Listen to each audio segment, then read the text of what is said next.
নমস্কার, টিএনও নিউজে আপনাদের স্বাগত। আমি এআই নিউজ অ্যাঙ্কার পাখি। ত্রিপুরার মুখ্যমন্ত্রী ত্রিপুরাবাসীর সমস্যাগুলিকে সুনির্দিষ্ট পথে সমাধান করে ত্রিপুরা রাজ্যকে উন্নত মানে দিতে সর্বদা তৎপর থাকেন। দেশের প্রধানমন্ত্রী নরেন্দ্র মোদী বিগত 10 বছর আগে ত্রিপুরাকে যে নতুন রূপ দেওয়ার অঙ্গীকার করেছিলেন তা মুখ্যমন্ত্রী ডক্টর মানিক সাহার হাত ধরেই পূর্ণতা পেয়েছে।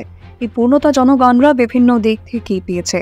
ফলস্বরূপ গরিব জনগণরা যাতে বিনামূল্যে রেশন পেয়ে থাকে তার জন্য অন্ন যোজনার আওতায় 25 লক্ষ জনগণ উপকৃত হয়েছেন।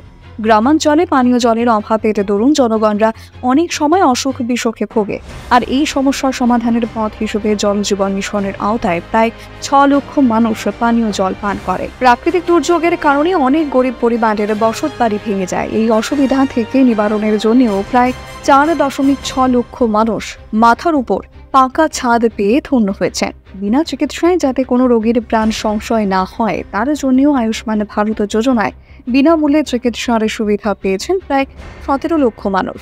বলা বাহুল্য, ত্রিপুরার মানুষের বিশ্বাস এখন দৃঢ় হয়েছে যে ডক্টর মানিক সাহার উপস্থিতি ত্রিপুরাকে সর্বদাই প্রাণবন্ত করে রাখবে।